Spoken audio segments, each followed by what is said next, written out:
ويتات فلتيخا ناي عالم مكرا كنقرك عيدلن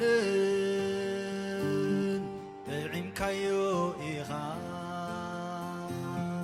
حيلخا آمينة ناباخا إسقا عبرت عنيخا عبني مصننا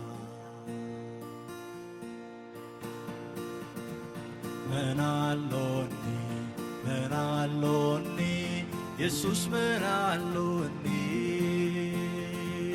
بزيكافا زلقفن تصنعن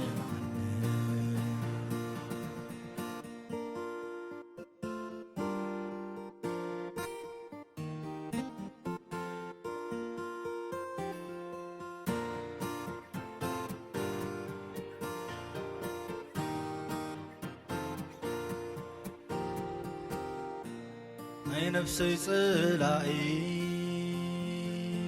سيطان كفرحني أسنانو قيسو ولا انت متني نسخات بلس عبايت نبب حيلها قالوني الشيطان زبار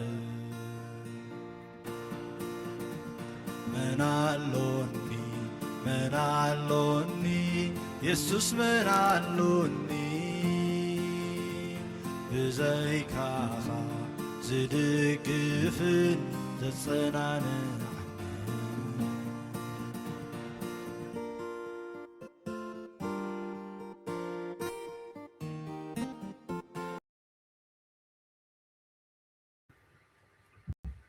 بسم أبن والدن منفس قدسن حدا أملاخ أمين زي أبهير أملاخنا بروخ التي حديركا نبزي ساعات زي نتحقنا نمسكنك لنا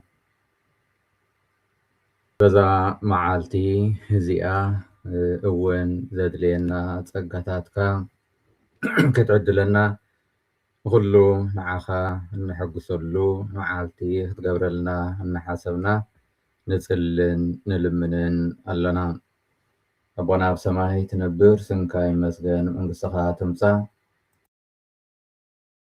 سماي كوم تخوني كوم وين أمدريخون مقبعلتنا لو مهبنا زبدلنا كاي يقرب لنا نحنا وين نزبدلنا يقرأ خمن نبل أفتنا يتأتونا كاكفو أدحننا كمي منقستن حايلن كبرن نزل عالم نتكايامين سلام نعخي ومريم تسقات ملائكي زيابير مساخيو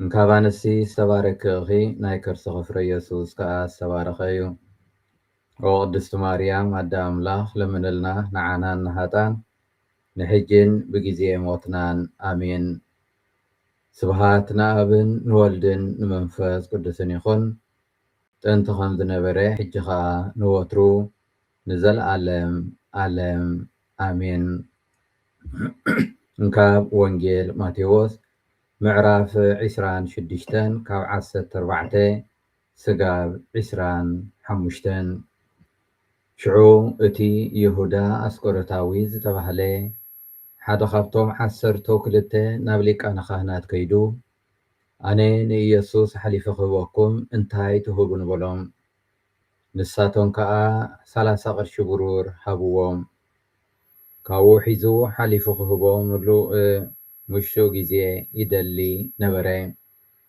بتا قداميت معالتي بعالك إجا اتوم دك مزامرتو ناب يسوس قريبهم درار فاسيقا كتبلع سابي كندال والكات دلي بلوهم نسدما ناب كتما خيتكم نقل ممهر جزي قريب يمو مزدك مزامرتي بيتكا اللس إبل على بلوهم توم دك مزامرتو دما يسوس كم زأسسون قبرون درار فاسيقاون أدالوهم ምስ መሰ ምስቶም 12 ደቂ መዛሙርቱ ኣብ መኣዲ ተቐመጠ። ክበልዑ ከለዉ ከዓ ካባኻትኩም ሓደ ኣሕሊፉ ከም ዝህበኒ ብሓቂ ይብለኩም ኣለኹ በሎም። ንሳቶም ከዓ ብዙሕ ጓሃዩ ነብሲ ወከፎም ጎይታይ ኣነ ድኾን ይኸውን ክብልዎ ጀመሩ። ኢየሱስ መሊሱ እቲ ኢዱ ምሳይ ኣብ ጻሕሊ ዘጠልቕ ንሱ እዩ ኣሕሊፉ ዝህበኒ። ወዲ ሰብሲ ከምቲ ብዛዕባኡ ዝተጻሕፈ ክኸይድ እዩ፣ ግናኸ እቲ ንወዲ ሰብ ኣሕሊፉ ዝህቦ ሰብ ወይልኡ። እቲ ሰብ እትስ እንተዘይውለድ መሓሸ ነይሩ በሎም። እቲ ሓሊፉ ዝሃቦ ይሁዳ ድማ መምህር ኣነ ደኾን እየ ኢሉ ሓተቶም። ኢየሱስ ከዓ ባዕልኻ እኳ ትብል ኣለኻ በሎም። ዝኸበርኩም ኣሕዋትን ኣሓትን ኣብ ናይ ሎሚ ወንጌል እምበኣር ሓደ መሳጢ ቃል ንረክብ። ይሁዳ ኣነ ንኢየሱስ ኣሕሊፈ ክህበኩም እንታይ ትህቡኒ እናበለ ይሓትት። እዚ ቃል እዚ እዞም ቃላት እዚኣቶም ሕቶ እዚ እዩ ነይሩ ናይ ይሁዳ። ብጽልኢ ብቕርሕንቲ ይጅምርን እንታይ ደኣ ብድርድር ምስ አይሁዳውያን ፈሪሳውያን ይጅምር። ኣነ ንኢየሱስ ኣሕሊፈ ክህበኩም እንታይ ትህቡኒ? እዚ ቃላት እዚ ናይ ይሁዳ እዩ ነይሩ። ካብዚ ከዓ ናይ ይሁዳ ጥልመት ይጅምር። ዝኸበርኩም ኣሕዋትን ኣሓትን እዚ ሕቶ እዚ እምበኣር ንናይ ይሁዳ ጥራይ ኣይኮነን፣ ሎሚ ሕቶና እውን ክኸውን ይኽእል። ክንደይ ግዜ ጎይታይ ከገልግለካ እየ፣ ግን እንታይ ክረክብ እንታይ ትህበኒ? ቁኑዕ ኮይነ ክርከብ እየ፣ ግን እንታይ እዩ ዝጠቕመኒ? ንድኻታት ኣሕዋተይን ኣሓተይን ክሕግዝ እየ፣ ግን እንታይ ብልጫ ኣለኒ እናበልና ንሓትት።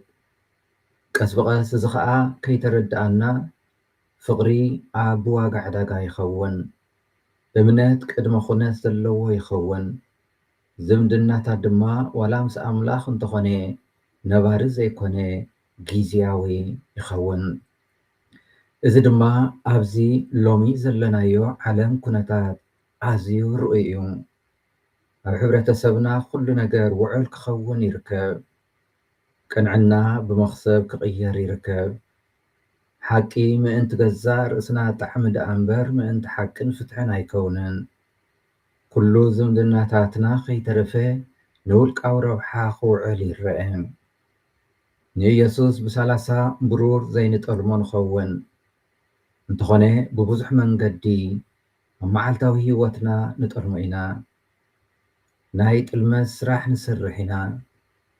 ሓደ ግዜ ብኣዝዩ ብዙሕ ዝኾነ ነገራት ንለውጦ ኢና። ብጣዕሚ ኣፍልጦ ንምርካብ ዘይተደልየ መኽሰብ ንምርካብ ኣብ ቅድሚ እግዚኣብሔር ጥልመት ንፍጽም።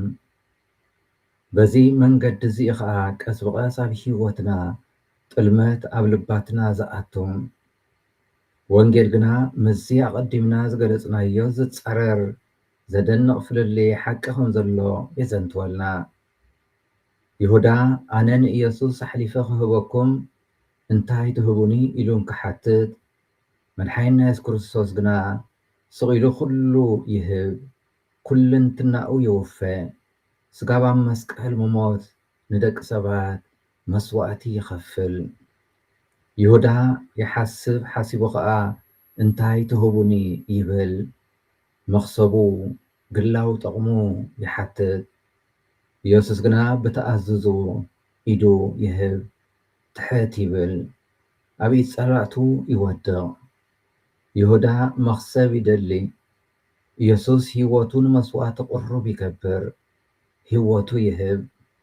እዚ ድማ እዩ ልቢ ወይ መልእኽቲ ቃል ወንጌል። ኣምላኽ ብግዝያዊ ፍቕሪ ዘይኮነ እንታይ ደኣ ብፍጹም ርእሰ ምሃብ የፍቅረና። ስለዚ ሎሚ ኢየሱስ ነዚ ሕቶ እዚ ናባና ይመልሶም። እንታይ ክረክብ እየ ዘይኮነ እንታይ ክህብ ፈቓደኛ እየ ክንብል፣ ግዜይ ንኣምላክ ክህብ ፈቓደኛ ድየ?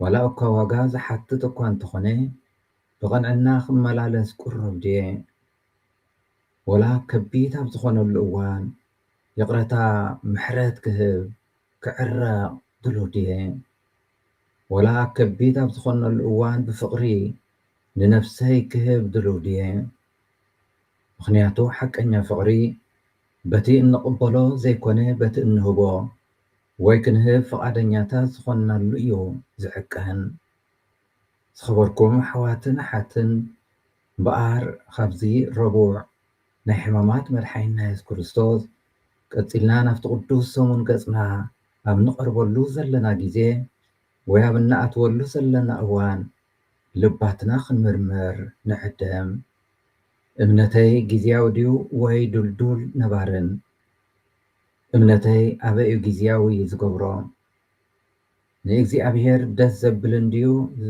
ዘብል ድዩ ወይስ ኣይኮነን ካብ ሰናይ ነገር ኣበይ እየ መኽሰብ መሪፀ ኣነ ብንኣሽቱ መንገድታት ኣበይ እየ ንኢየሱስ ኣሕሊፈ ዝህቦ ዘለኹ እናበልና ገሳ ርእስና ሎሚ ክንምርምር ንሕተት ትኾነ ግና ተስፋ ኣይንቑረፅ ምኽንያቱ ኣብዛ ናይ ጥምልመት ህሞት እዚኣ እውን እንተኾነ ኢየሱስ ምፍቃሩ ይቕፅል ንነፍሲ ወከፍና ብዘይ ቅድመ ኩነት የፍቅረና ተሳተፍቲ ድሕነቱ ይገብረና ልቡ ኣእዳው ዘርጊሑ ይቕበለና ተስፋ ከይንቆርፅ ክንቆርፅ ዘይኮነስ ክንምለስ ክንልወጥ ይዕድመና ስለዚ ሎሚ ነዚ ሕቶ እዚ ናባና ንቐይሮ ካብ እንታይ ክትህበኒ ፈቓደኛ ኢኻ ናብ ጎይታይ እንታይ ክህበካ ፈቓደኛ ክኸውን ትደልየና ኣለኻ እናበልና ንሕተቶ መልስና ድማ ቃላት ዘይኮነ እሙንን ለጋስን ርእሰ ምትእምማንን ዝመልኦ ህይወት ክኾነልና ናፍቲ ልዑል ኣምላኽና ክንልምንን ክንጽልን እግዚኣብሔር ኣምላኽ ንነፍሲ ወከፍና ይሓግዘና ንኸነምልኾ ዝፈጠረና እግዚኣብሔር ምስጋና ይኹን ኣዴናን መድሓኒትናን ዝኾነ ድንግል ማርያም ወላዲት ኣምላኽ ምስጋና ይኹን እፀድሕነትናን ሓይልናን ፀግዕናን ዝኾነ መስቀል ክርስቶስ ምስጋና ይኹን ርሕሩሕን ሓያልን እግዚኣብሔር ኣምላኽና ጸሎትናን ምህለላናን ተቐበል ዝተረፈ እዋን መዓልቲ ይቐድሰልና ኩሉ ተግባራትና ብእምነት ኣፈጽመና ኣብ ኩሉ ዕዮና ከዓ ንዓኻ ክብርኻን ንኣገልግሎት ኣሕዋትናን ብትግሃት ከም እንጽመት ግበረና ስብሃት ንኣብን ንወልድን ንመንፈስ ቅዱስን ይኹን ጥንቲ ከም ዝነበረ ሕጂ ከዓ ንወትሩ ንዘለዓለም ዓለም ኣሜን ጎይታ ኢየሱስ ኣብዚ ቅዱስ ረቡዕ እዚ ብዙሕ ግዜ ልብና ከም ናይ ይሁዳ ከም ዝሰርሕ ንፈልጥ ንጹሕ ፍቕርኻ ብናይ ኮንትነት ወይ ዓለማዊ ነገር ብምቕያርና ብዘይምግዳስና እዋናት ይቕረበለልና ዘይእሙናት ኣዕሩኽ ኮይንና ስለ ዝተረኸብና ንዓኻ ጥራይ ስለ ዘየፍቅርና ኣእዛንና ንዓኻ ጥራይ ፅን ስለ ዘይበላ ይቕረ በለልና ጎይታ ኣብ ፈተና ክፍኣት ከይንወድቕ ሓግዘና ትምህርትኻ ክንስዕብ ሓይሊ ሃበና ንእምነትና ክንከላኸል ትብዓት ሃበና ኣብ ቃንዛኻ ምስኻ ክንከውን እምበር ምኽንያት ስቓይካ ከይንኸውን ኣይንደልን ህይወትካ ምእንታና ስለ ዝሃብካ ነመስግነካ ኣሎና በዛ ዕለት እዚኣ ናብ በዓለ ትንሳኤ ብዝተለወጠ ልቢ ክንኣቱ ዝተሓደሰ ልቢ ክትህበና ብትሕትና ንልምነካ ኣሎና ስብሃት ንኣብን ንወልድን ንመንፈስ ቅዱስን ይኹን ጥንቲ ከም ዝነበረ ሕጂ ከዓ ንወትሩ ንዘለዓለም ዓለም ኣሜን እግዚኣብሔር ስለ ኩሉ ነገር ዝተመስገነ ይሁን።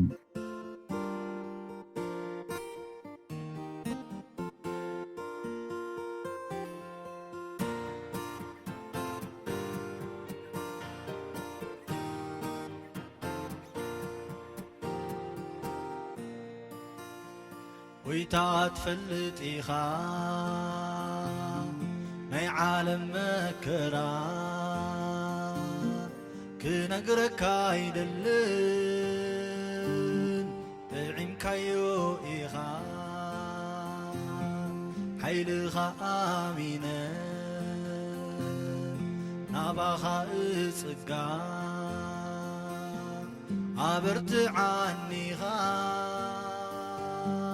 عبني مصننا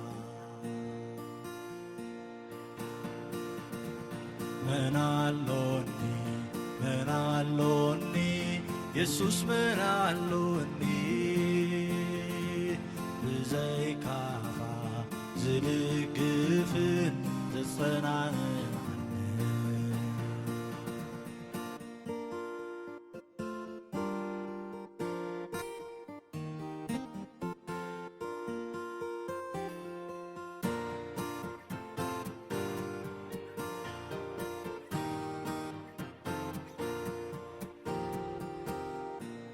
أي نفسي صلائي سيطان كفرحني أسنانو قيسو ولا انت متني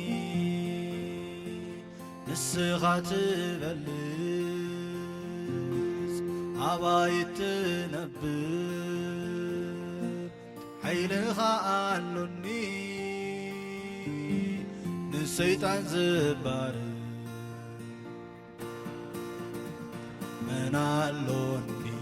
منالوني يسوس منالوني بزيكاخا زدقفن تتصنعن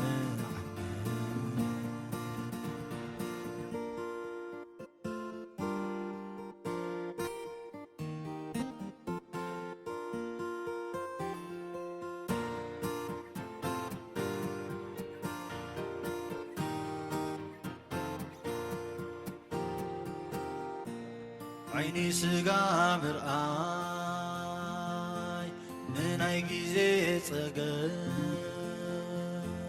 برتعو جيغايو زيقون نسناف قمقام بمنفس متمات ناباخا قويتاي يوزت أغمني أف كله تقامن